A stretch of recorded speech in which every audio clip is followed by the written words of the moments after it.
Assalamualaikum warahmatullahi wabarakatuh. Saya Meira. Saya akan melanjutkan membaca buku Segala-galanya Ambyar karya Mark Manson.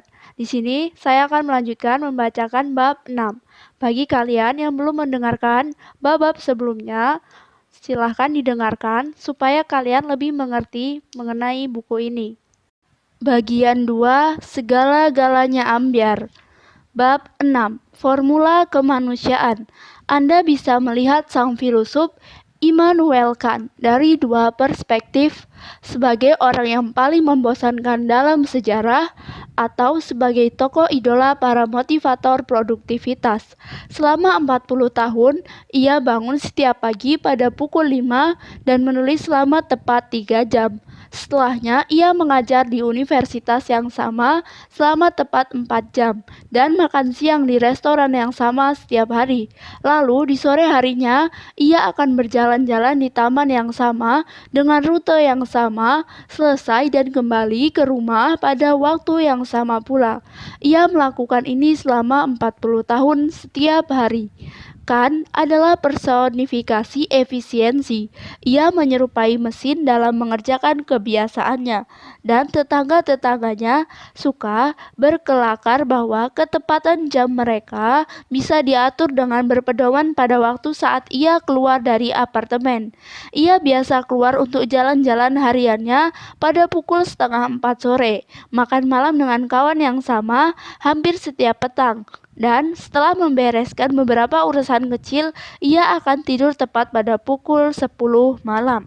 Walau terdengar sangat membosankan, Kant adalah salah satu pemikir yang paling penting dan paling berpengaruh dalam sejarah dunia.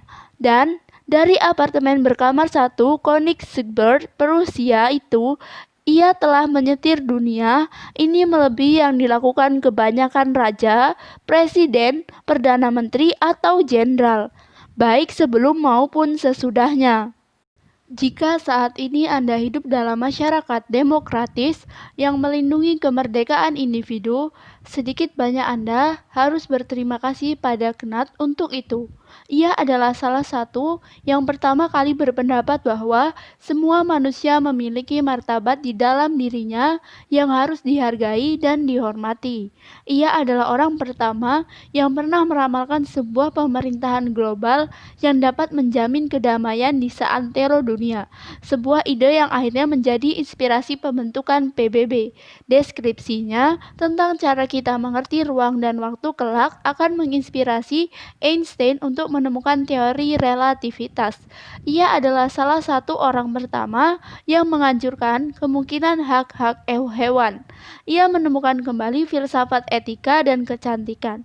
Ia menyelesaikan perdebatan filosofi antara rasionalisme dan empirisme yang telah berlangsung selama 200 tahun hanya dengan tulisan sepanjang beberapa ratus halaman. Dan seolah semuanya itu belum cukup, ia menciptakan ulang filosofi moral secara lengkap dengan menyingkirkan ide-ide yang telah menjadi dasar peradaban barat sejak Aristoteles. Kant adalah seseorang pendekar intelektual. Jika otak pemikir memiliki otot bisep, otak pemikir Kant adalah Mr. Olympia dalam semesta para intelektual. Tentang gaya hidupnya, Kant adalah orang yang kaku dan tidak mengenal kompromi. Dalam hal pandangan hidupnya tentang dunia ini, ia percaya ada rambu yang jernih mengenai benar dan salah, sebuah sistem nilai yang beroperasi di luar dan melampaui segala emosi manusia atau pendapat-pendapat otak perasa. Selain itu, ia menjalankan apa yang ia katakan. Raja-raja mencoba membungkam dia, para pemuka gereja mengutuk dia, para akademisi mendengki padanya, namun tidak satu pun dapat menghentikannya. Kan bersikap bodoh amat, dan menurut saya sikap bodoh amatnya sungguh ada dalam kualitas yang paling murni dan paling mendalam. Ia adalah satu-satunya pemikir yang membuat saya terkesan yang menghindari harapan beserta tumpuannya, yaitu nilai-nilai manusiawi yang cacat, yang menghadapi kebenaran yang menggelisahkan dan menolak menerima implikasi-implikasi yang mengerikan, yang mengamati jurang gelap itu bukan dengan rasa takut, tapi dengan penalaran dan logika yang murni, yang dipersenjatai dengan kecermelangan pemikirannya, berdiri tegak di hadapan para dewa dan menantang mereka. Dan entah bagaimana dia menang.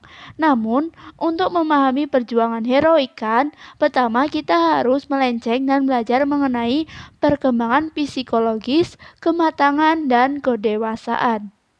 Cara untuk berkembang. Ketika berusia sekitar 4 tahun, meski dilarang oleh ibu saya meletakkan tangan ke atas kompor yang panas. Pada hari itu juga, saya mendapatkan pelajaran yang sangat berharga. Benda yang panas itu menyakitkan, benda-benda itu membakar Anda, dan Anda tidak akan menyentuhnya lagi. Pada saat yang sama, saya menemukan hal besar lainnya. Es krim disimpan di dalam lemari pendingin, di rak yang mudah sekali dijangkau jika saya bercincit. Suatu hari, saat ibu saya sedang di ruangan lain, saya mengambil es krim tadi, duduk di lantai dan memulai memakannya langsung dengan tangan kosong. Pengalaman itu nyaris setara dengan orgasme yang baru akan saya rasakan 10 tahun kemudian. Andai waktu itu saya sudah mempunyai konsep tentang surga, jelas sudah gambaran yang akan saya pegang. Firdaus kecil saya ada dalam seember surga yang beku. Saat es krim perlahan mulai meleleh, sekujur wajah yang belepotan dan tetesan-tetesan es krim itu membalut seluruh permukaan kaos yang saya kenakan. Ini terjadi dalam gerak lambat. Tentu saja, saya betul-betul mandi dalam kenikmatan. Ya, susu manis yang nikmat. Bisikan semua rahasia yang kau punya. Sebab hari itu, aku ingin mendengar hal-hal yang hebat. Namun datanglah ibu, dan neraka pun menimpa. Yang mana salah satu bentuknya adalah saya harus dimandikan. Saya menyerap banyak pelajaran pada hari itu. Satu, mencuri es krim. Dan kedua, menyiramnya ke seluruh tubuh saya dan lantai dapur membuat ibumu murka. Dan kedua, ibu-ibu kalau marah sangat menjengkelkan. Mereka membentak dan menghukum Anda. Pada hari itu, seperti hari saat saya menyentuh kompor panas, saya belajar tentang apa yang tidak boleh saya lakukan. Tapi ada poin ketiga, sebuah pelajaran yang baru saya serap sesudahnya. Salah satu dari ketiga pelajaran yang tampak sudah pasti, sampai-sampai kita tidak menyadarinya. Sebuah pelajaran yang jauh lebih penting ketimbang pelajaran-pelajaran lainnya. Lebih baik makan es krim daripada tersulut api. Pelajaran ini penting karena merupakan pertimbangan nilai. Es krim lebih baik daripada kompor yang panas. Saya memilih kenikmatan berupa rasa manis di dalam mulut daripada titik api di tangan saya. Itu adalah penemuan akan pemilihan dan tentu saja penetapan prioritas. Otak prasalah yang membuat keputusan bahwa sesuatu hal di dunia ini lebih baik ketimbang hal lain. Sebuah pembangun hierarki nilai dalam usia saya yang masih dini. Seorang teman saya pernah menggambarkan peran orang tua begini. Pada dasarnya, hanyalah mengikuti anakmu kemana ia pergi selama beberapa puluh tahun dan memastikan ia tidak membunuh dirinya sendiri secara tidak sengaja, dan kamu akan kaget karena berkali-kali anak-anak secara tidak sengaja membunuh dirinya sendiri. Anak kecil selalu mencari cara-cara mutakhir untuk membunuh dirinya secara tidak sengaja. Karena tenaga penggerak di balik psikologi mereka adalah eksplorasi. Sejak usia masih dini, kita terdorong untuk mengeksplorasi dunia di sekitar mereka. Karena otak perasa kita sedang mengumpulkan informasi tentang apa yang menyenangkan dan apa yang membahayakan kita, apa yang terasa nikmat dan apa yang membuat mual, apa yang patut dikejar dan apa yang sebaliknya dihindari. Kita sedang membangun hierarki nilai, mencari tahu mana nilai-nilai yang pertama dan utama supaya kita bisa memulai tahu apa yang kita harapkan. Pada akhirnya, fase eksplorasi ini akan selesai dengan sendirinya dan bukan karena kita sudah kehabisan tempat di dunia ini untuk dijelajahi. Sebetulnya justru sebaliknya. Fase eksplorasi berakhir karena seiring menuanya kita mulai menyadari bahwa dunia ini teramat luas untuk dijelajahi. Anda tidak bisa menyentuh dan merasakan semuanya. Anda tidak bisa menjumpai semua orang, Anda tidak bisa melihat semua hal, padahal terlalu banyak pengalaman yang sangat mungkin kita coba, dan kemampuan eksistensi kita yang serba mungkin ini justru merisaukan serta mengintimidasi kita. Maka, kedua otak kita mulai tidak lagi berfokus pada mencoba segala hal, tapi lebih pada mengembangkan berbagai aturan untuk membantu mengarahkan kita di tengah kompleksitas dunia yang kita hadapi. Kita mengadopsi aturan-aturan ini kebanyakan dari orang tua dan para guru, tapi banyak di antara aturan-aturan tersebut merupakan penemuan kita sendiri. Contohnya, setelah sekian waktu bertingkah seperti kurang kerjaan di dekat nyala api, Anda mengembangkan sebuah aturan mental sederhana bahwa semua nyala api berbahaya, bukan saja yang ada di kompor, dan setelah melihat ibu jengkel beberapa kali, Anda mulai menemukan bahwa mengeroyok kulkas lalu mencuri camilan manis dari sana adalah tindakan yang selalu jelek, bukan saja terbatas pada es krim. Sebagai hasilnya, beberapa prinsip umum mulai muncul di dalam pikiran kita. Waspadalah jika ada di dekat benda-benda berbahaya, supaya kamu tidak terluka. Jujurlah pada orang tuamu dan mereka akan memperlakukanmu dengan baik. Berbagilah dengan saudara-saudaramu, maka mereka pun akan berbagi denganmu. Nilai-nilai baru ini lebih rumit karena sifatnya abstrak. Anda tidak bisa menunjuk wujud keadilan atau menggambar benda bernama kebijaksanaan. Anak kecil berpikir, es krim itu enak, maka aku mau es krim. Tapi anak remaja berpikir, es krim itu enak, tapi mencuri sesuatu akan membuat orang tuaku naik pitam dan aku akan dijatuhi hukuman. Maka aku tidak akan lagi mengambil es krim dari lemari pendingin. Setelah remaja, seorang anak menerapkan aturan jika atau maka dalam perbuatan keputusannya berpikir melalui rantai sebab dan akibat dengan cara yang tidak mampu dilakukan oleh anak-anak kecil.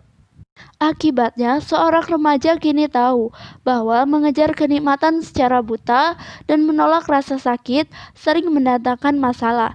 Setiap tindakan memiliki akibat masing-masing. Anda harus menegosiasikan keinginan Anda dengan keinginan-keinginan orang lain di sekitar Anda.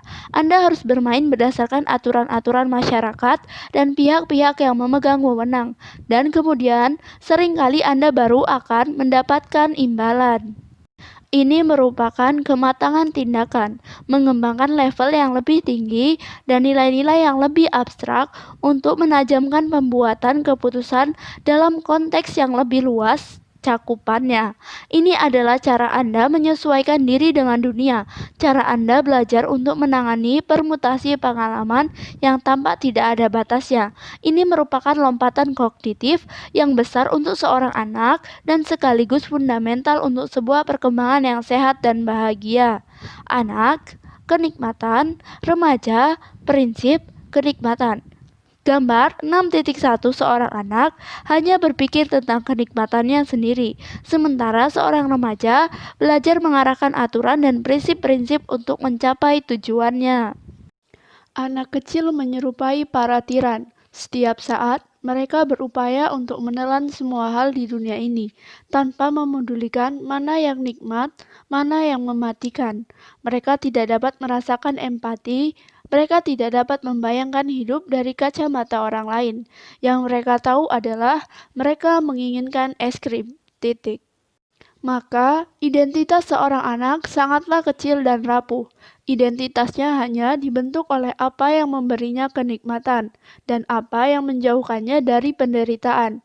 Susi suka coklat, ia takut anjing, ia suka mewarnai, ia tidak mau berbagi dengan kakaknya. Inilah penjabaran identitas Susi, karena otak pemikirnya belum mengembangkan cukup banyak makna untuk menciptakan cerita yang koheren untuknya. Hanya setelah ia sudah cukup dewasa untuk bertanya tentang kegunaan kenikmatan dan kegunaan penderitaan, ia akan mengembangkan beberapa cerita bermakna untuk dirinya sendiri dan membangun identitas. Pengetahuan akan kenikmatan dan penderitaan masih menetap dalam masa remaja itu. Hanya saja bedanya, kini kenikmatan dan penderitaan tidak lagi mendikte sebagian besar penentuan keputusan. Dua hal itu tidak lagi menjadi dasar nilai-nilai kita untuk merencanakan dan membuat keputusan. Anak-anak yang mulai dewasa membenturkan perasaan-perasaan personal mereka pada pemahaman mereka akan aturan-aturan, kegiatan tukar-menukar, dan tatanan sosial yang mengatur itu semua. Ini memberi mereka identitas yang lebih luas dan lebih kokoh. Remaja juga sering tersandung seperti halnya anak-anak kecil saat belajar tentang apa yang nikmat dan apa yang tidak. Hanya saja remaja tersandung saat mencoba-coba aturan-aturan dan peran-peran sosial. Kalau saya mengenakan ini, apakah saya jadi keren? Jika saya berbicara begini, apakah saya akan disukai orang-orang? Jika saya berpura-pura menikmati musik ini, apakah saya populer? Ini adalah sebuah penyempurnaan, tapi tetap masih ada sebuah kelemahan dalam diri remaja dalam memahami kehidupan. Semuanya dilihat sebagai sebuah kegiatan tukar-menukar. Remaja memahami kehidupan ini sebagai sebuah seri tawar-menawar tanpa henti. Saya mau melakukan apa yang diperintahkan bos saya supaya mendapatkan uang. Saya mau menelpon ibu saya supaya dia tidak memarahi saya. Saya mau mengerjakan PR supaya saya tidak mengacaukan masa depan saya. Saya akan berbohong dan berpura-pura jadi orang baik supaya saya tidak perlu berkonflik dengan orang lain.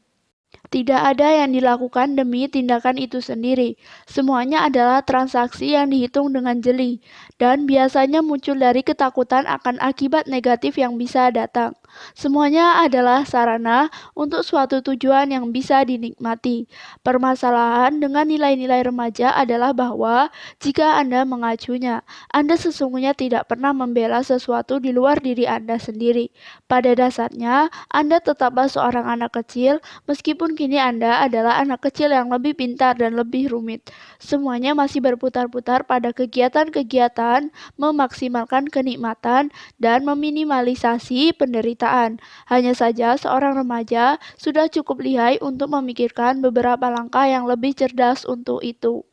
Pada akhirnya, nilai-nilai fase remaja adalah mengalahkan diri. Anda tidak dapat menjalani seluruh hidup Anda dengan cara begini, kecuali Anda sebetulnya memang tidak menjalani hidup Anda sendiri. Anda hanyalah menjalani hidup berdasarkan hasrat yang berlebihan dari orang-orang di sekitar Anda. Untuk menjadi individu yang sehat secara emosional, Anda harus berhenti menerapkan kebiasaan tawar-menawar, berhenti memperlakukan orang lain semata sebagai cara untuk mendapatkan kenikmatan tanpa batas, dan mulai memahami prinsip-prinsip yang jauh lebih tinggi dan lebih abstrak. Cara menjadi dewasa. Ketika Anda meng-Google cara menjadi dewasa, kebanyakan hasilnya terfokus di sekitar persiapan wawancara kerja, mengelola keuangan Anda, meninggalkan toilet yang barusan Anda pakai dengan bersih, dan kiat untuk tidak menjadi orang brengsek. Hal-hal tersebut adalah sesuatu yang bagus dan tentu saja sudah menjadi keharusan bagi orang dewasa. Namun, menurut hemat saya, tindakan-tindakan tersebut tidak secara otomatis membuat Anda dewasa. Tindakan-tindakan itu hanyalah mencegah Anda untuk menjadi anak-anak lagi, yang mana itu jelas sesuatu yang berbeda. Itu karena banyak orang yang melakukan hal itu, melakukannya sebagai sebuah aturan main yang bersifat transaksional. Aturan-aturan itu merupakan sarana untuk pamrih yang dangkal. Anda menyiapkan wawancara pekerjaan karena Anda ingin mendapatkan pekerjaan yang baik. Anda belajar membersihkan rumah Anda karena tingkat kebersihan berpengaruh secara langsung pada penilaian orang pada Anda. Anda mengelola keuangan Anda karena jika tidak Anda akan menjadi gembel busuk di jalanan. Dengan bertawar-menawar dengan aturan-aturan dan tatanan sosial, Anda bisa menjadi manusia yang memiliki fungsi di dunia ini. Pada akhirnya, toh kita menyadari bahwa hal yang paling penting di dunia ini tidak bisa didapatkan dengan cara tawar-menawar. Anda tidak akan melakukan tawar-tawaran dengan ayah Anda untuk memperoleh cinta, atau dengan kawan Anda untuk mendapatkan persahabatan, atau pada bos Anda untuk mendapatkan penghormatan. Bertawar-tawaran dengan orang supaya Anda dicintai atau dihormati akan membuat Anda muntah. Itu akan merobohkan seluruh usaha Anda. Jika Anda harus meyakinkan orang-orang untuk mencintai Anda, maka mereka tidak akan mencintai Anda. Jika Anda harus merajuk orang-orang untuk menghormati Anda, maka mereka tidak akan pernah menghormati Anda. Jika Anda harus meyakinkan seseorang untuk percaya pada Anda, maka dia sesungguhnya tidak akan mempercayai Anda.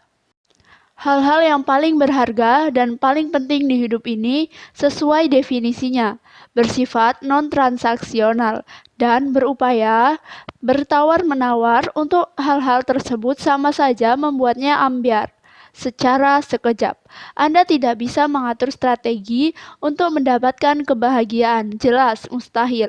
Namun orang-orang sering mencobanya, terutama ketika mereka mencari nasihat pengembangan diri atau motivasi. Mereka akan berkata begini, tunjukkan saja aturan yang harus saya ikuti dan saya akan memainkannya. Padahal justru karena mereka meyakini kebahagiaan itu ada aturan-aturannya, mereka menjadi tidak pernah merasa bahagia. Walaupun orang-orang yang menjalankan hidupnya seturut tawar-menawar dan aturan-aturan bisa cukup sukses dalam dunia material, mereka tetap lunglai dan sebatang kara dalam dunia emosional. Ini karena nilai-nilai transaksional menciptakan hubungan yang dibangun di atas dasar manipulasi. Kedewasaan adalah kesadaran bahwa terkadang sebuah prinsip yang paling inti adalah tentang baik dan buruk yang tidak bisa ditawar-menawar, yang bahkan jika itu menyakitkan Anda hari ini, bahkan jika itu melukai orang lain, bersikap jujur tetaplah hal yang paling benar. Seperti halnya kesadaran seseorang remaja bahwa ada hal yang lebih penting di dunia ini ketimbang kenikmatan atau rasa sakit yang dialami anak-anak, seseorang yang dewasa menyadari bahwa hal yang lebih penting di dunia ini ketimbang kebiasaan tawar-menawar yang selalu dilakukan oleh para remaja demi mendapatkan pengakuan, persetujuan, dan keputusan. Dengan kata lain, menjadi dewasa berarti berkembangnya kemampuan untuk melakukan apa yang benar untuk alasan sederhana bahwa memang itu sungguh benar. Seorang remaja akan mengatakan bahwa baginya, kejujuran itu baik semata karena ia telah mengetahui bahwa berkata jujur mendatangkan hasil yang baik. Tapi ketika ia dihadapkan pada situasi yang sulit, ia akan berbohong demi kebaikan. Whitelist, lalu membenar-benarkan situasi sulit tersebut dan menjadi pasif-agresif.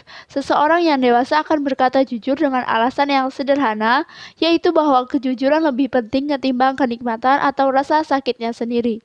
Kejujuran lebih penting ketimbang mendapat apa yang Anda inginkan atau meraih sesuatu target. Kejujuran pada dasarnya adalah baik dan bernilai dalam situasi apapun. Maka kejujuran adalah tujuan, bukan sekedar sarana untuk mendapatkan tujuan yang lain.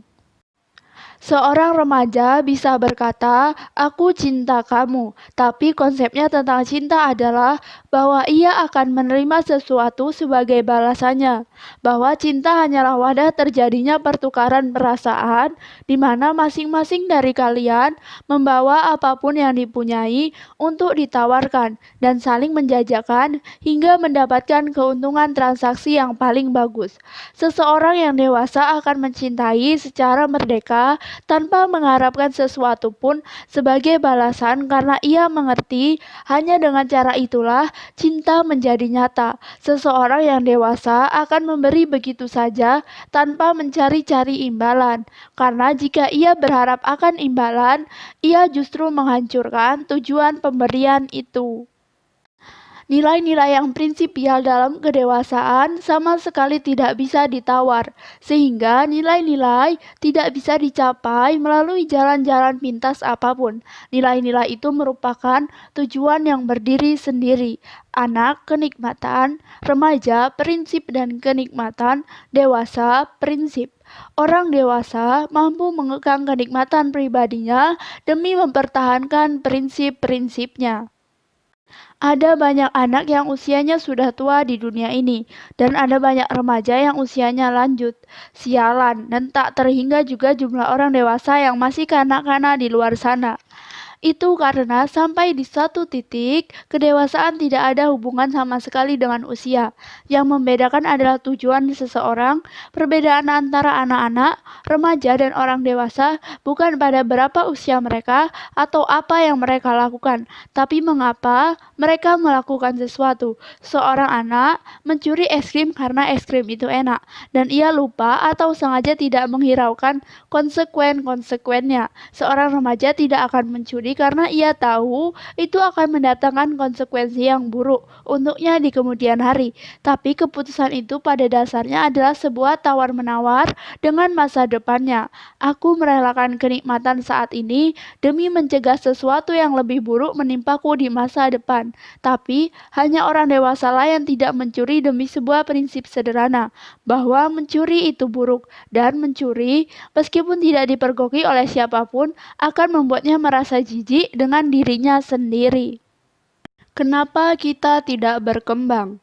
Saat kita masih kanak-kanak, cara kita melampaui tahapan nilai, kenikmatan, atau rasa sakit, es krim itu baik, kompor yang panas itu jelek, adalah dengan mengejar nilai-nilai itu dan menyaksikan sendiri bagaimana nilai-nilai itu gagal memuaskan kita. Hanya dengan mengalami rasa sakit akibat kegagalan-kegagalan itulah kita bisa belajar untuk melampauinya. Kita mencuri es krim. Mama menjadi kesal dan menghukum kita. Tiba-tiba, es krim itu baik. Tidak lagi sesederhana yang kita kira. Ada banyak faktor yang kini masuk dalam pertimbangan kita.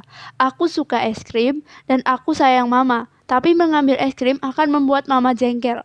Apa yang harus aku lakukan? Akhirnya, anak tersebut dipaksa untuk berpikir tentang fakta ada tukar-menukar yang harus dinegosiasikan.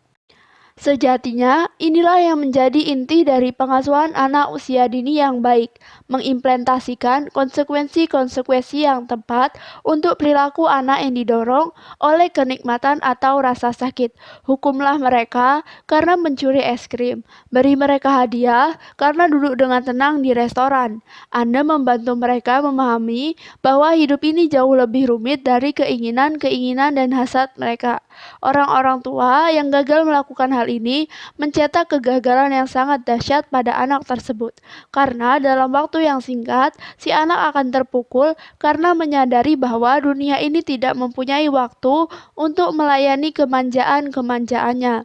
Menyadari hal ini di usia yang telah dewasa tentu sangatlah menyakitkan, sangat jauh lebih menyakitkan ketimbang mengalami pelajaran ini saat masih kanak-kanak. Ia akan dikenai sanksi sosial oleh teman-teman dan oleh masyarakat atas ketidaktahuannya. Tidak ada orang yang ingin berteman dengan seorang perengek yang manja. Tidak ada orang yang mau bekerja sama dengan orang yang tidak mau mendengarkan perasaan orang lain dan menghargai aturan-aturan. Tidak ada masyarakat yang menerima seseorang yang secara kiasan atau harfiah mencuri es krim dari lemari pendingin. Anak yang kurang didikan itu akan dijauhi, dicemooh, dan dihukum atas perilakunya di dunia orang dewasa yang berujung pada penderitaan dan rasa sakit yang lebih menyiksa. Orang-orang tua dapat mencetak anak yang gagal dengan cara lain. Mereka bisa menganiaya mereka. Seorang anak yang pernah dianiaya juga tidak mampu melampaui tahapan nilai-nilai kenikmatan atau rasa sakit karena hukuman yang ia terima tidak mengikuti pola logis dan tidak menanamkan nilai-nilai yang lebih dalam abstrak. Kegagalan-kegagalan datang tanpa mampu ia prediksi sebab pengalaman yang ia terima bersifat acak dan kejam. Mencuri es krim kadang berakibat pada hukuman yang sangat keras. Di kesempatan lainnya, ia justru tidak mendapatkan konsekuensi apapun. Maka tidak ada pelajaran yang ia dapat. Tidak ada nilai-nilai yang lebih tinggi yang ia temukan. Tidak terjadi perkembangan. Anak tersebut tidak pernah belajar untuk mengendalikan perilaku sendiri dan tidak mengembangkan mekanisme pertahanan diri untuk berurusan dengan penderitaan yang datang tanpa putus. Inilah mengapa anak-anak yang mengalami penganiayaan dan anak-anak yang terlalu dimanja sering terbelit permasalahan yang serupa ketika mereka beranjak dewasa. Mereka tetap terjebak di sistem nilai kanak-kanak. Pada akhirnya, untuk memasuki usia remaja, dibutuhkan kepercayaan. Seorang anak harus percaya bahwa perilakunya akan membuahkan hasil-hasil yang bisa diprediksi. Mencuri selalu menciptakan buah-buah yang buruk. Menyentuh kompor yang mendidih juga menciptakan hasil-hasil yang buruk. Kepercayaan akan hasil-hasil inilah yang membuat seorang anak bisa mengembangkan aturan-aturan dan prinsip di sekitarnya. Hal yang sama terjadi ketika seorang anak beranjak usianya dan masuk ke dalam masyarakat. Sebuah masyarakat yang tidak memiliki lembaga-lembaga dan pemimpin yang patut dipercaya tidak bisa mengembangkan aturan-aturan dan peranan. Tanpa rasa percaya, tidak ada prinsip-prinsip yang bisa dipercaya guna menjalankan suatu keputusan, sehingga semuanya mundur lagi menjadi pribadi-pribadi yang egois layaknya anak-anak. Orang-orang terjebak di tahapan nilai remaja gara-gara alasan yang serupa dengan mereka yang terjebak dalam nilai kanak-kanak, trauma, dan atau diabaikan. Korban-korban penyiksaan, bullying, merupakan contoh yang mudah dipakai. Seseorang yang pernah dirisak di masa kecilnya akan menjalani dunia ini dengan menganggap bahwa tidak akan ada orang yang menyukai atau menghormatinya tanpa syarat, dan bahwasanya segala bentuk perhatian hanya bisa didapat dengan kerja keras melalui serangkaian tindakan dan obrolan yang dilatih dan dipersiapkan terlebih dahulu. Kamu harus berpakaian dengan gaya tertentu, kamu harus berbicara dengan gaya tertentu, kamu harus bertindak dengan gaya tertentu pula. Awas kalau tidak. Beberapa orang menjadi sangat hebat dalam menjalankan permainan tawar-menawar ini. Mereka bisa menjadi sangat memukau dan berkarisma, dan secara natural mampu merasakan apa yang diinginkan oleh orang lain terhadap mereka dan segera memainkan peran tersebut. Manipulasi ini sangat jarang menemui kegagalan, jadi mereka mulai percaya bahwa sejatinya beginilah cara kerja seisi dunia. Kehidupan adalah sebuah SMA yang besar dan kamu harus memojokkan orang ke loker sebelum kamu lebih dahulu dipojokkan. Para remaja harus dibukakan matanya untuk melihat bahwa tawar-menawar adalah sebuah mesin treadmill yang tidak pernah berhenti, bahwa hal-hal di dunia ini yang sungguh-sungguh bernilai dan bermakna didapat dengan tanpa syarat, tanpa transaksi apapun. Orang-orang tua dan para guru tidak boleh ikut terseret pada permainan tawar-menawar para remaja.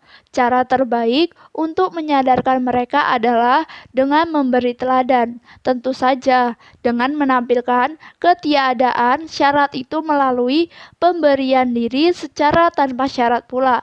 Cara paling baik untuk mengajarkan para remaja untuk percaya adalah dengan mempercayai mereka. Cara paling baik untuk mengajarkan para remaja untuk memiliki rasa hormat adalah dengan menghormati mereka. Cara paling baik untuk mengajarkan seseorang nilai cinta adalah dengan mencintainya, dan Anda tidak memaksakan cinta atau kepercayaan atau penghormatan padanya, sebab tentu saja itu sama saja membuat hal ini menjadi bersyarat. Anda memberinya begitu saja sebab Anda tahu bahwa sampai di titik tertentu si remaja tidak akan lagi melakukan tawar-menawar dan ia akan mengerti nilai ketiadaan syarat ketika ia memang telah siap.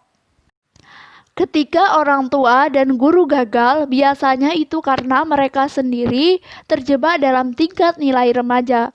Mereka pun melihat dunia ini dalam ikatan-ikatan transaksional. Mereka pun menukarkan cinta dengan seks, kesetiaan dengan perhatian, penghormatan dengan ketaatan.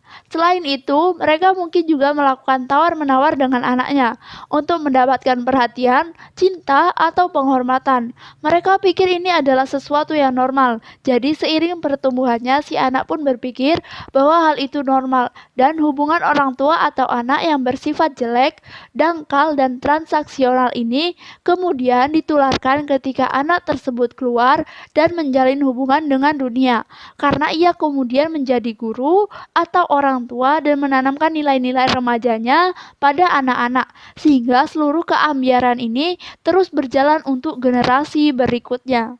Ketika mereka menginjak masa tua, orang-orang dengan pola pikir remaja akan menjalani hidup ini dengan menganggap bahwa semua bentuk hubungan manusiawi merupakan sebuah perjanjian dagang yang tidak berujung, bahwa keintiman tidak lebih dari sebuah kepekaan palsu akan kebutuhan orang lain demi saling mendapat keuntungan timbal balik, bahwa semua individu pada dasarnya adalah alat untuk memenuhi pamrih tiap orang, dan ketimbangan menyadari bahwa sesungguhnya akar semua permasalahan mereka ada pada pendekatan transaksional pada dunia ini, mereka akan menganggap bahwa satu-satunya permasalahan adalah bahwa mereka terlambat menyadari cara melakukan transaksi dengan baik.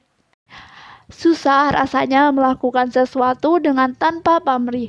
Anda mencintai seseorang dan tahu bahwa orang itu mungkin tidak akan membalas cinta Anda, tapi toh Anda tetap melakukannya.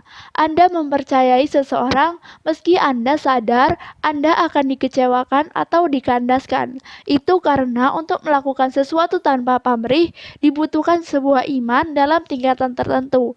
Iman yang meyakini bahwa Anda tetap melakukan hal yang baik, bahkan jika hasilnya adalah penderitaan, bahkan jika hasilnya tidak menyenangkan Anda atau orang lain. Membuat lompatan iman menuju kedewasaan yang luhur membutuhkan bukan saja kemampuan untuk menerima rasa sakit, tapi juga keberanian untuk membuang harapan, untuk melepaskan hasrat, untuk selalu menagih yang lebih baik atau lebih menenteramkan atau sangat menyenangkan. Otak pemikir Anda akan berkata pada Anda bahwa ini tidak logis, bahwa anggapan-anggapan Anda sudah jelas-jelas keliru. Meski begitu, Anda tetap melakukannya. Otak perasa Anda akan berusaha menunda dan menjerit-jerit membayangkan rasa sakit yang datang dari sebuah kejujuran yang brutal, luka yang muncul akibat mencintai seseorang, rasa takut yang timbul dari kerendahan hati. Meski begitu, Anda tetap melakukannya. Masa kanak-kanak, nilai, kenikmatan atau rasa sakit, melihat hubungan sebagai pertempuran kekuatan, martabat, narsistik, keterombang-ambingan antara saya yang terbaik dan saya yang terburuk, motivasi, pengagungan diri sendiri, politik, ekstremis atau nihilis. Supaya berkembang, ia membutuhkan intuisi-intuisi yang bisa dipercaya dan figur-figur yang bisa diandalkan. Masa remaja, nilai, aturan dan peran, melihat hubungan sebagai usaha dan kinerja, martabat tergantung pada orang lain, divalidasi oleh hal-hal eksternal, motivasi, penerimaan diri sendiri, politik, pragmatis, ideologis. Supaya berkembang, ia membutuhkan keberanian untuk menerima hasil apapun dan iman akan tindakan-tindakan yang tanpa pamrih. Masa dewasa, nilai, keluhuran, melihat hubungan sebagai kemampuan menanggung luka, martabat, independen, divalidasi sebagai besar oleh diri sendiri, motivasi amor fati, politik, pragmatis, non-ideologis. Supaya berkembang, ia membutuhkan kesadaran diri yang konsisten. Perilaku-perilaku orang dewasa pada akhirnya dipandang terpuji dan layak dimuliakan. Mereka adalah bos yang pasang badan ketika bawahannya membuat kesalahan. Seorang ibu yang rela melepaskan kesenangan demi merawat anaknya. Seorang sahabat yang memberi nasihat pada Anda walau mungkin akan membuat Anda kecewa. Orang-orang inilah yang mempertahankan keberlangsungan dunia. Tanpa mereka, kita semua barangkali akan ambyar. Ternyata bukanlah sebuah kebetulan bahwa semua agama besar dunia mendorong orang untuk memeluk nilai-nilai tanpa syarat ini, mulai dari belas kasih tanpa syarat yang diajarkan Yesus Kristus, atau 8 jalan kebenaran dari Sang Buddha, atau keadilan sempurna Muhammad. Dalam bentuk yang paling sempurna, agama-agama besar di dunia ini mengangkat kita dari insting manusiawi yang selalu haus harapan dan mencoba untuk membawa seluruh umat manusia untuk menghampiri keluhuran dewasa, atau setidaknya begitulah tujuan aslinya. Sayangnya, seiring membesarnya agama-agama itu, satu demi satu dikuasai oleh remaja-remaja yang transaksional atau anak-anak yang narsistik, yaitu oknum-oknum yang menyelewengkan prinsip-prinsip religius demi kepentingan pribadinya. Semua agama manusia pernah terperosok dalam kerapuhan moral ini. Tidak peduli seberapa cantik dan luhurnya doktrin-doktrin mereka, pada akhirnya agama-agama itu menjadi sebuah institusi manusia dan semua institusi manusia berpotensi menjadi korup. Para filosof di masa pencerahan saking gembiranya dengan peluang-peluang yang diberikan oleh kemutahiran perkembangan dunia, memutuskan untuk menghapus spiritualitas dari agama dan pada akhirnya menyederhanakannya menjadi agama ideologis. Mereka membuat ide tentang keluhuran dan kini memusatkannya pada tujuan-tujuan yang konkret dan mudah diukur, menciptakan kebahagiaan yang lebih besar dan lebih sedikit penderitaan, memberikan porsi kemerdekaan yang lebih banyak kepada orang-orang, dan mempromosikan welas asih, empati, dan persamaan. Dan agama-agama ideologis ini, seperti halnya agama-agama spiritual sebelum mereka, juga tunduk pada hakikat lembaga manusia yang tidak sempurna. Ketika Anda mencoba untuk menukar sesuatu dengan kebahagiaan, Anda menghancurkan kebahagiaan. Ketika Anda mencoba untuk menegakkan kemerdekaan, Anda justru mengkhianati kemerdekaan. Ketika Anda mencoba untuk menciptakan persamaan, Anda merobohkan persamaan. Tidak ada agama-agama ideologis yang secara tuntas mampu menyelesaikan permasalahan fundamental kita, yaitu adanya syarat untuk setiap hal, conditionality. Mereka bisa jadi tidak mengakui atau tidak mau menghadapi fakta bahwa apapun yang Anda tempatkan sebagai nilai Tuhan, Anda akan selalu berkeinginan di titik tertentu untuk menukar kehidupan manusia demi bisa mendekati nilai tersebut, menyembah suatu Tuhan supranatural, suatu prinsip abstrak, suatu hasrat tak berujung, akan selalu berujung pada pengorbanan kemanusiaan Anda atau kemanusiaan orang lain demi meraih tujuan-tujuan penyembahan itu, dan yang semula Anda harapkan dapat menyelamatkan Anda dari penderitaan, tiba-tiba mencampakkan Anda kembali pada penderitaan. Lingkaran penghancuran harapan dimulai kembali, dan disinilah kemunculan Kant. Satu-satunya aturan untuk kehidupan. Sudah sejak jauh-jauh hari, Kant memahami pola game watch mall dalam upaya kita menjaga harapan di hadapan kebenaran yang menggelisahkan. Dan seperti semua orang yang menjadi sadar akan permainan semesta yang kejam ini, ia pun kalut dalam keputusan. Namun, ia menolak menerima permainan tersebut. Ia menolak mempercayai bahwa tidak ada nilai yang terkandung dalam kehidupan. Ia menolak untuk mempercayai bahwa kita selamanya dikutuk untuk mengarang-arang cerita supaya hidup ini memiliki nilai yang bisa dijadikan panutan. Jadi, ia mulai memakai otak pemikirnya yang kekar itu untuk memperkirakan seperti apa jadinya sebuah nilai tanpa harapan. Kan mulai dari pengamatan sederhana. Di semua semesta hanya ada satu yang dari apa yang bisa kita ketahui, sungguh langka dan unik. Kesadaran konsekuen bagikan satu-satunya yang membedakan kita dari seluruh benda di semesta adalah kemampuan kita untuk berpikir. Kita mampu memahami dunia di sekitar kita dan melalui pikiran dan kehendak memperbaikinya.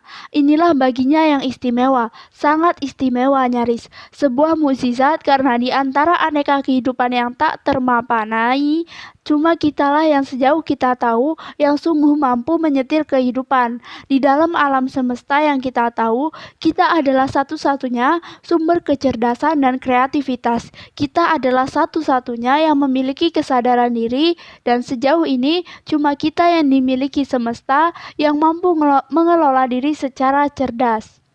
Maka kan secara cerdas membuat kesimpulan bahwa seturut logika, nilai tertinggi dalam semesta adalah sesuatu yang dipandang sebagai nilai itu sendiri. Satu-satunya makna sejati bagi eksistensi adalah kemampuan untuk membentuk nilai. Satu-satunya hal terpenting adalah suatu hal yang menentukan kepentingannya. Dan kemampuan untuk menentukan makna, untuk membayangkan pentingnya suatu hal, untuk menemukan suatu tujuan ini merupakan satu-satunya kekuatan dalam semesta yang dapat menyebar, yang dapat menularkan kecerdasannya, dan menghasilkan organisasi yang tingkatannya terus-menerus berkembang di seantero semesta. Kan percaya bahwa tanpa rasionalitas, semesta akan menjadi sia-sia, hampa, dan tidak memiliki tujuan. Tanpa kecerdasan dan kemerdekaan untuk melatih kecerdasan tersebut, kita mungkin hanya akan tinggal gugusan batu. Batu-batu tidak mungkin berubah. Mereka tidak mengenali nilai, sistem, atau organisasi. Mereka tidak membetulkan, memperbaiki, atau mencipta. Mereka hanya terongok di sana. Tapi kesadaran dapat mengelola kembali seisi alam, dan proses pengelolaan ulang tersebut bisa terus berkembang secara eksponensial. Kesadaran mampu mengenali suatu masalah, sebuah sistem yang mengandung kerumitan tertentu, dan membentuk dan menghasilkan sebuah kerumitan yang lebih besar. Dalam ribuan tahun, kita telah beranjak dari sekedar memutar-mutarkan ranting di sebuah gua sempit menuju perancangan sebuah dunia digital yang menghubungkan triliunan kepala. Dalam ribuan tahun berikutnya, kita bisa saja dengan mudah ada di antara bintang-bintang, mengatur planet-planet dan ruang atau waktu. Setiap tindakan individual barangkali tidak ada maknanya di hadapan skema besar semesta ini, tapi kelestarian dan kemajuan kesadaran rasional secara garis besar lebih berguna dari segalanya. Kan berpendapat bahwa tanggung jawab moral yang paling fundamental adalah kelestarian dan kemajuan kesadaran, baik itu untuk kita sendiri maupun untuk orang lain.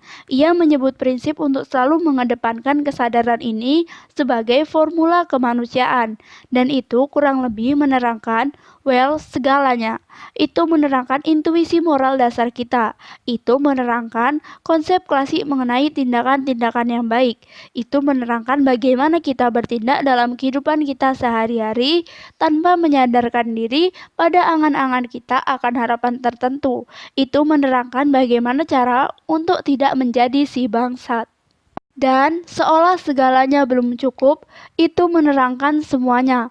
Dalam sebaris kalimat saja, formula kemanusiaan berbunyi demikian. Bertindaklah dengan mendudukan kemanusiaan, baik berlaku untuk diri sendiri maupun untuk orang lain, senantiasa sebagai tujuan, bukan hanya sebagai sarana. Demikianlah, formula kemanusiaan merupakan prinsip tunggal yang menarik orang-orang keluar dari kebiasaan tawar-menawar remaja dan mengantarkan pada keluluhuran orang-orang dewasa. Jadi, sekarang Anda tahu masalahnya. Yang ada dalam harapan adalah bahwa secara fundamental harapan bersifat transaksional, sebuah tawar-menawar antara perilaku seseorang saat ini dengan sesuatu hal yang dihayalkan, suatu masa depan yang menyenangkan. Jangan makan ini dan kelak kamu akan masuk surga. Jangan bunuh orang itu atau kamu akan kena masalah. Bekerja keraslah dan menabunglah karena itu akan menjamin kebahagiaanmu. Untuk melepaskan diri dari kekuatan transaksional harapan, seseorang harus bertindak tanpa pamrih. Anda harus mencintai seseorang tanpa mengharapkan balasan. Jika tidak begitu, itu bukanlah cinta sejati. Anda harus menghormati orang lain tanpa mengharapkan balasan. Jika tidak begitu, penghormatan Anda hanyalah kedok. Anda harus berkata jujur tanpa mengharapkan tepukan di punggung atau ucapan selamat atau sebuah bintang emas di samping nama Anda. Jika tidak begitu, Anda tidak sungguh-sungguh jujur. Kan meringkas tindakan-tindakan tanpa pamrih ini dengan satu prinsip simpel.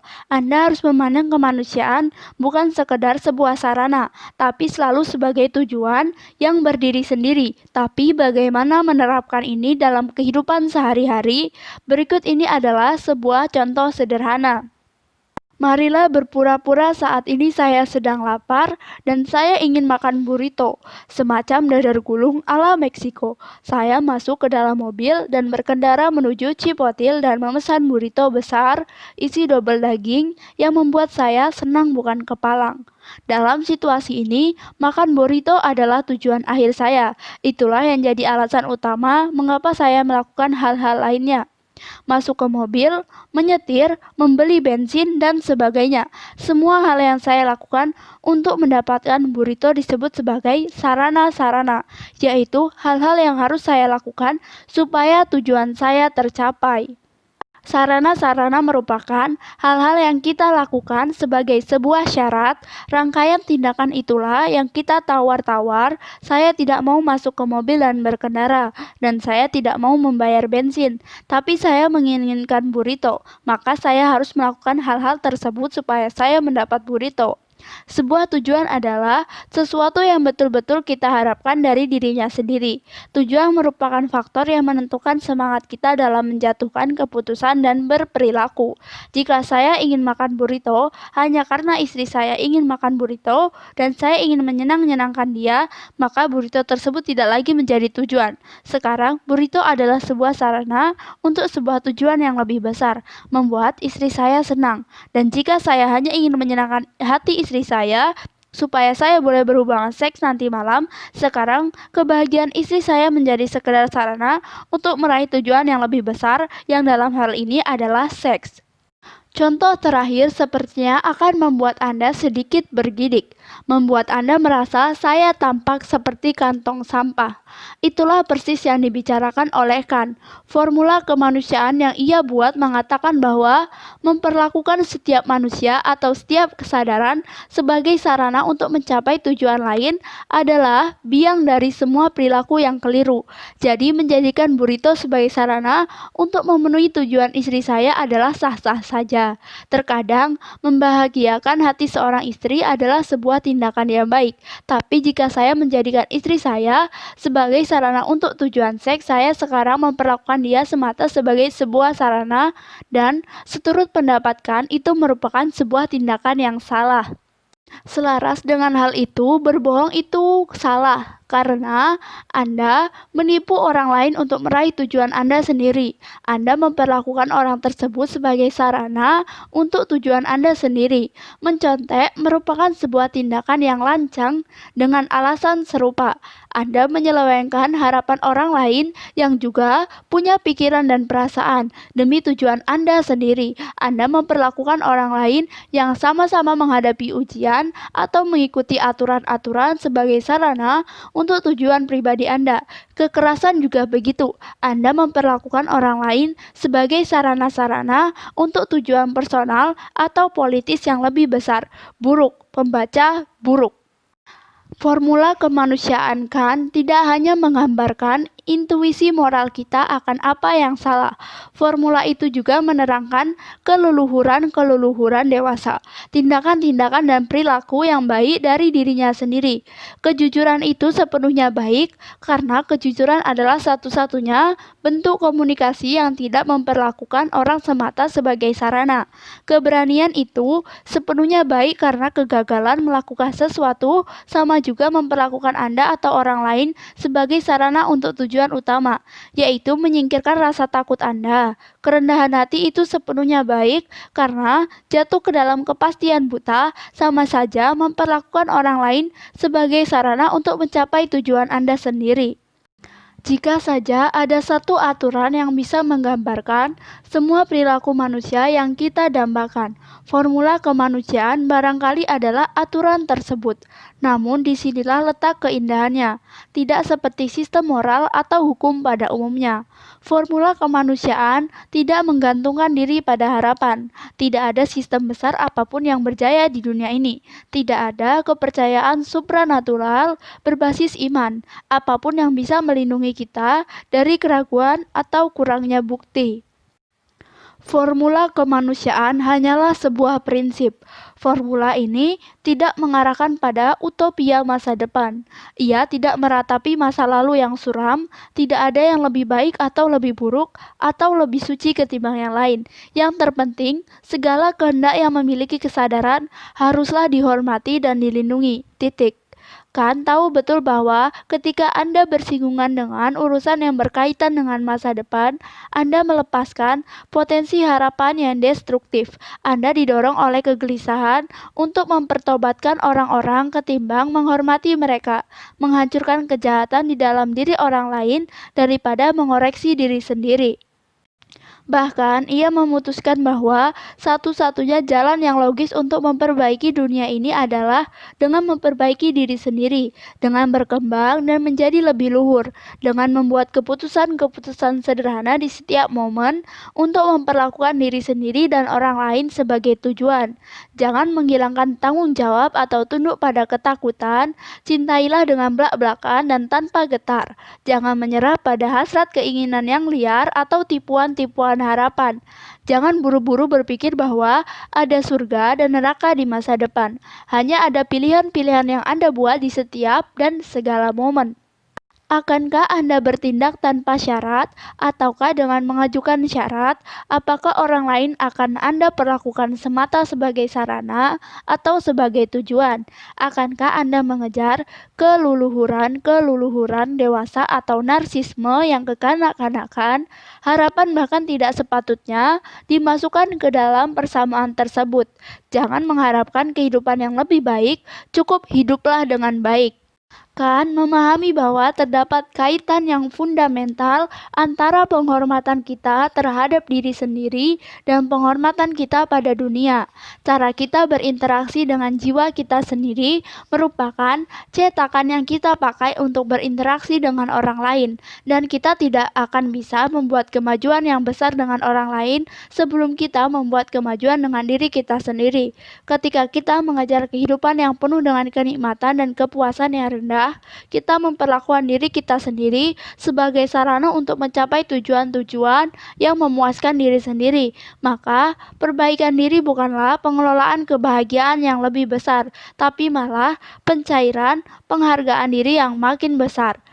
Berkata pada diri sendiri bahwa kita tidak berguna dan penuh omong kosong sama buruknya dengan berkata pada orang lain bahwa mereka tidak berguna dan penuh omong kosong. Berbohong pada diri sendiri sama kelirunya dengan berbohong pada orang lain. Membahayakan diri sendiri sama jeleknya dengan membahayakan orang lain. Maka, cinta dan kasih pada diri sendiri bukanlah sesuatu yang Anda pelajari atau Anda latih. Perilaku tersebut merupakan sesuatu yang secara etika harus Anda pelihara di dalam diri Anda sendiri, bahkan jika hanya itulah yang Anda miliki. Formula kemanusiaan memiliki efek ria air. Semakin baik kemampuan Anda dalam bersikap jujur dengan diri sendiri akan meningkatkan kejujuran Anda dengan orang lain. Dan kejujuran Anda pada orang lain akan mempengaruhi mereka untuk menjadi lebih jujur pada diri mereka sendiri, yang kemudian membantu mereka untuk berkembang dan menjadi dewasa. Kemampuan Anda untuk tidak memperlakukan diri sendiri sebagai sarana-sarana untuk memenuhi tujuan lain akan memampukan Anda untuk semakin baik dalam memperlakukan orang lain sebagai tujuan. Karena itu, dengan membereskan hubungan Anda dengan diri sendiri, Anda akan memetik buah positif berupa hubungan yang membaik dengan orang lain, yang kemudian membuat mereka bisa memberesi hubungan mereka dengan mereka sendiri dan seterusnya. Inilah cara Anda mengubah dunia, bukan dengan menganut ideologi yang mampu mengatur semuanya, atau dengan pertobatan massal, atau dengan memimpikan masa depan yang sama sekali lain, tapi dengan mencapai kematangan dan kehormatan setiap individu di masa kini. Di sini dan saat ini juga akan selalu ada agama-agama dan sistem-sistem nilai yang berbeda. Berdasarkan budaya dan pengalaman, akan selalu ada ide-ide yang berlainan tentang kemana kita pergi dan dari mana kita berasal. Tapi, seperti yang dipercaya oleh Kant, pertanyaan sederhana tentang martabat dan penghormatan di setiap momen selalu bersifat universal. Krisis kedewasaan di zaman modern. Demokrasi modern tercipta di bawah anggapan bahwa secara umum setiap orang itu egois dan suka berhayal yang tidak-tidak, bahwa satu-satunya jalan untuk melindungi kita dari diri kita sendiri adalah dengan menciptakan sistem-sistem yang paling mengikat dan saling membutuhkan, sampai-sampai tidak ada satu orang atau kelompok pun bisa menyapu bersih seluruh populasi. Politik merupakan permainan yang egois dan transaksional, dan sejauh ini demokrasi adalah sistem pemerintahan terbaik.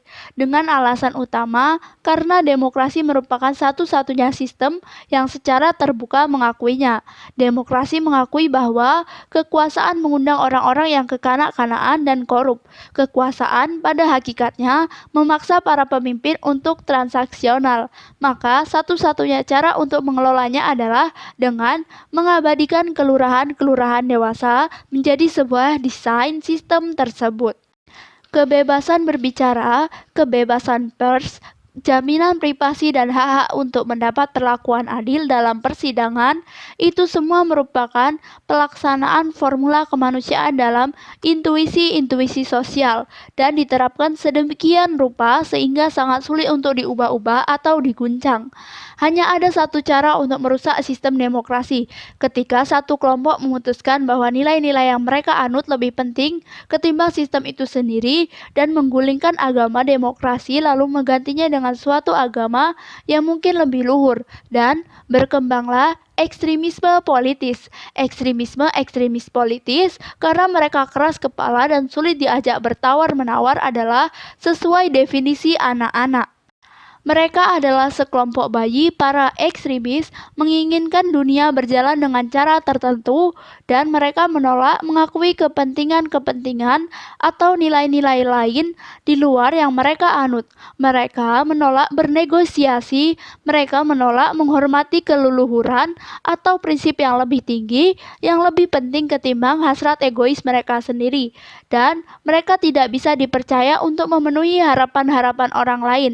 Mereka juga adalah para otoritian karena selayaknya anak-anak, mereka mati-matian menginginkan kedatangan sang orang tua yang maha kuat untuk mengubah segalanya menjadi serba baik. Ekstremis yang paling berbahaya tahu cara memoles nilai kekanak-kanaan mereka dengan memakai bahasa transaksi atau prinsip universal. Seorang ekstremis sayap kanan akan berseru betapa ia mendambakan kemerdekaan di atas segalanya dan bahwa ia rela mengorbankan nyawanya demi kemerdekaan. Tapi yang sesungguhnya ia maksudkan adalah bahwa ia menginginkan pembebasan dari kewajibannya untuk menghadapi nilai-nilai yang tidak sesuai dengan keyakinannya. Ia menginginkan pembebasan dari kewajiban untuk melakukan perubahan atau menghentikan marginalisasi orang lain. Maka ia rela membatasi dan menghancurkan kemerdekaan orang lain atas nama kemerdekaannya sendiri. Para ekstremis di sayap kiri juga menjalani permainan yang sama, hanya bahasanya yang berubah. Seorang ekstremis kiri akan berkata bahwa ia menginginkan persamaan untuk semua orang, tapi apa yang sebenarnya ia maksudkan adalah bahwa ia tidak pernah menginginkan ada orang yang merasakan penderitaan, merasakan bahaya, atau merasakan rendah. Ia tidak ingin orang mengalami kesenjangan moral, dan ia rela mendatangkan rasa sakit dan kesusahan untuk orang lain demi menghapus kesenjangan-kesenjangan moral tersebut. Ekstremisme, baik di sisi kanan maupun kiri, telah menjadi fenomena politis yang tampak menguat selama beberapa dekade belakangan ini. Di seluruh dunia, banyak orang pintar menawarkan banyak penjelasan yang rumit dan saling tumpah tindih berkaitan dengan masalah ini, dan rupanya terdapat banyak alasan yang rumit dan tumpang tindih. Tapi, perkenakan saya untuk melempar sebuah penjelasan lain bahwa kematangan budaya kita telah merosot. Baik dalam dunia yang masih berkembang maupun yang sudah kaya, kita tidak hidup dalam sebuah krisis kesejahteraan atau material, tapi sebuah krisis karakter, sebuah krisis keluhuran, sebuah krisis sarana dan tujuan. Pertentangan politik yang fundamental di abad 21 ini bukan lagi antara kanan versus kiri, tapi nilai-nilai kekanak-kanakan yang impulsif, baik yang berhaluan kanan maupun kiri versus nilai-nilai yang terus bertawar-menawar antara remaja atau dewasa, baik yang berhaluan kanan maupun kiri. Ini bukan lagi debat antara komunisme versus kapitalisme atau kemerdekaan versus persamaan, tapi lebih-lebih antara kematangan versus ketidakmatangan, antara sarana versus tujuan.